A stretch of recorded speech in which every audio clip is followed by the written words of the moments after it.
நேயர்களுக்கு வணக்கம். தாவேகாவுக்கு செம்ம நெருக்கடி கொடுத்திருக்கிறாங்க விடுதலை சிறுத்தைகள் அப்படின்னு சொல்லணும்.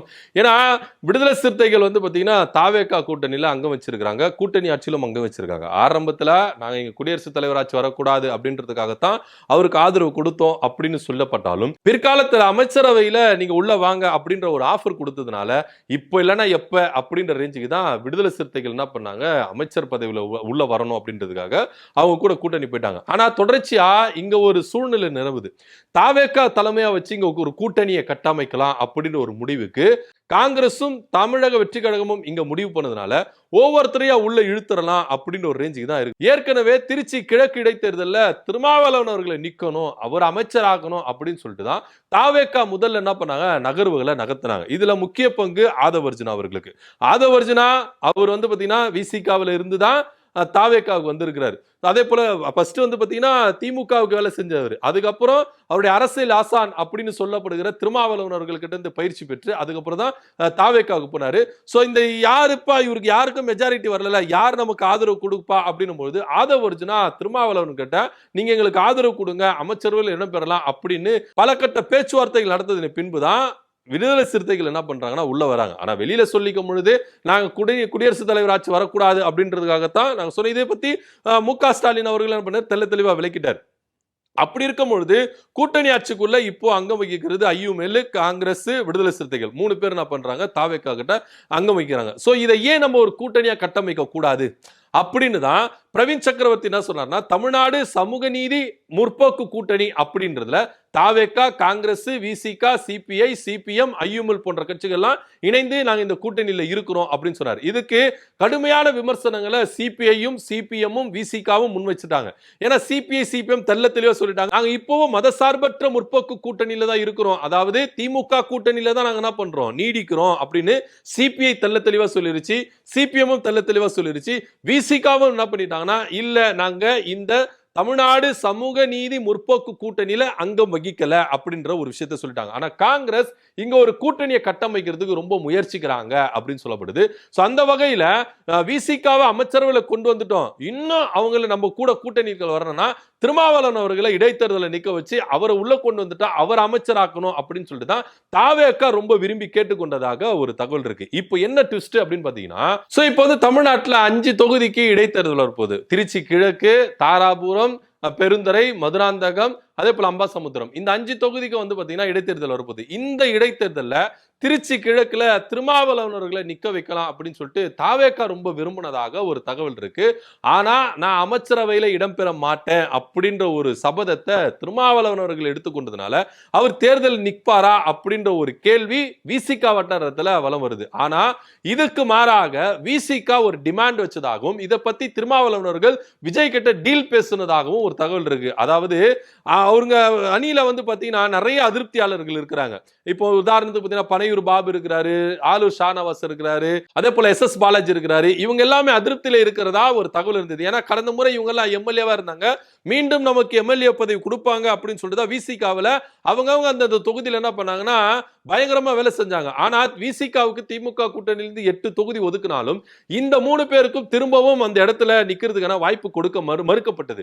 சோ இதனால இவங்க எல்லாம் ரொம்ப அதிருப்தியில இருக்கிறாங்க. இந்த அதிருப்தியாளரை நம்ம நிவர்த்தி செய்யணும்னா இந்த 5 இடைத்தேர்தல்ல இந்த இடைத்தேர்தல ஒரு தொகுதியை மட்டும் நம்ம வாங்கிட்டு மீதி இருக்கிறவங்களுக்கு வாரிய தலைவர் பதவி வாங்கி கொடுக்கலாம் அப்படின்ற ஒரு டீலிங் பேசப்பட்டது. சோ அதன் அடிப்படையில விசிகா எந்த தொகுதியை கேட்டாங்கன்னா, திருச்சி கிழக்கு தொகுதி எங்களுக்கு வேண்டாம், மதுராந்தக தொகுதியை வாங்க, மதுராந்தக தொகுதியில தலித் வாக்குகளும் அதே போல வன்னியர் வாக்குகளும் ரொம்ப இருக்கிறதுனால ஈஸியா நாங்க என்ன பண்ணிடுவோம், ஜெயிச்சிருவோம், சோ அதனால மதுராந்தக தொகுதி எங்களுக்கு கொடுங்க அப்படின்னு விசிகா ஒரு செக் வச்சிருக்காங்க விஜய் அவர்களுக்கு. ஆனா இங்க பெரிய சிக்கல் என்ன அப்படின்னு பாத்தீங்கன்னா, அதிமுகவுல சிட்டிங் எம்எல்ஏவா இருந்த மரகத குமரவேல் என்ன பண்ணிருக்காங்க, ராஜினாமா பண்ணிட்டு விசல் சின்னத்துல நிக்கணும் அப்படின்னு சொல்லிட்டு தான் விஜய் கட்சியில போய் சேர்ந்தாங்க. ஆனா திரும்பவும் அவங்க என்ன பண்ணாங்க, அந்த இடத்துல தான் இப்ப இந்த 5 எம்எல்ஏக்கள் வந்து அதிமுகல இருந்து விலகி டிவிகேல போய் சேர்ந்தாங்கல, திரும்பவும் டிவிகே சார்பா விசில் சின்னத்துல இந்த 5 தொகுதியில இவங்க நிக்க வச்சு ஜெயிக்க வச்சு அதுக்கப்புறம் அமைச்சர் பதவிகள் கொடுக்கணும் அப்படின்னு தான் இவங்களுக்குள்ள பேசப்பட்ட ஒரு டீலிங் அப்படின்னு பேசப்படுது. இப்போ இந்த தொகுதியை இவங்க விட்டு கொடுப்பாங்களா,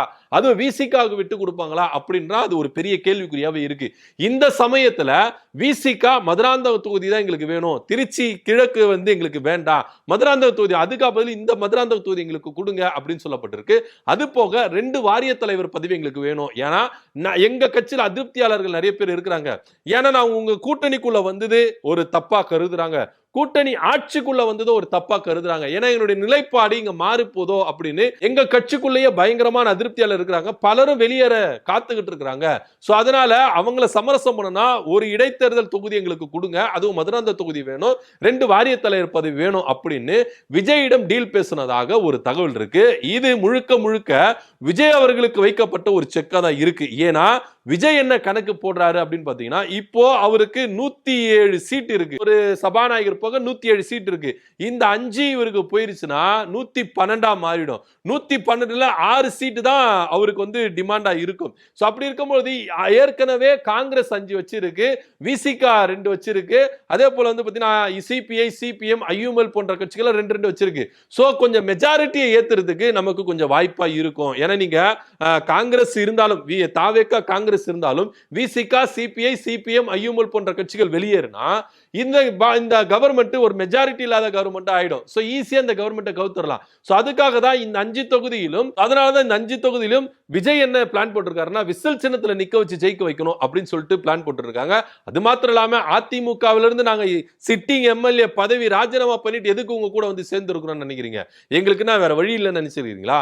நாங்க இந்த தொகுதியில நின்று விசில் சின்னத்துல நின்று திரும்பவும் நான் ஜெயிக்கணும், ஜெயிச்சு நாங்க என்ன பண்ணணும், அமைச்சராகணும், ஆட்சி அதிகாரத்துக்கு நாங்க வரணும். அப்படி ஒரு டீலிங்கோட தான் நாங்க எம்எல்ஏ பதவியை என்ன பண்ணிருக்கோம், ராஜினாமா பண்ணிட்டு வந்திருக்கோம். எவ்வளவு பெரிய தியாகத்தை பண்ணிட்டு வந்திருக்கோம். அசால்ட்டா நீங்க விசிகாவுக்கு எடுத்து கொடுத்துருவீங்களா அப்படின்னு மரகத குமரவேல் என்ன பண்ணிருக்காங்க, ஒரு பக்கம் என்ன பண்றாங்க, டஃப் கொடுக்குறாங்க.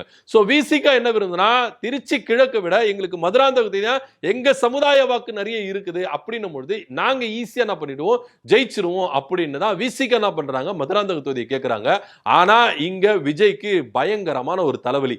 இவங்களை சமாளிக்கிறதா இல்ல இவங்களை சமாளிக்கிறதா அப்படின்னு ஆளாளுக்கு என்ன பண்றாங்க, இப்ப விஜய்க்கு செக் வைக்கிறாங்க. ஒரு பக்கம் காங்கிரஸ் எங்களுக்கு ராஜ்யசபா எம்பி சீட்டு தான் வேணும் அப்படின்னு அவங்க ஒரு பக்கம் என்ன பண்ணாங்க, நெருக்கடி கொடுத்துருப்பாங்க. ஏன்னா இந்த ராஜ்யசபா எம்பி சீட்டை விசிகாவுக்கு வாங்கலாம் அப்படின்னு ஒரு மூவ் பண்ணதுனால அப்படின்ற ஒரு தகவலும் இருக்குது. சோ அதன் அடிப்படையில காங்கிரஸ் இதுல முந்திக்கிட்டாங்க அப்படின்ற ஒரு பட்சத்துல தான் எங்களுக்கு இந்த 5 இடைத்தேர்தல ஒரு தொகுதி மட்டும் எங்களுக்கு கொடுங்க அப்படின்னு விசிகா தரப்புல இருந்து இங்க முன்வைக்கப்பட்ட ஒரு விஷயமா இருக்குது. சோ எப்படி இருந்தாலும் இது விஜய்க்கு ஒரு பெரிய நெருக்கடி அப்படிதான் சொல்லணும். ஏன்னா இப்போ நீங்க வந்து விசிகாவை எப்படியாவது கூட்டணிக்குள்ள தக்க வைக்கணும் அப்படின்றதுக்காக தான் அமைச்சரவையில் இடம் கொடுத்தீங்க.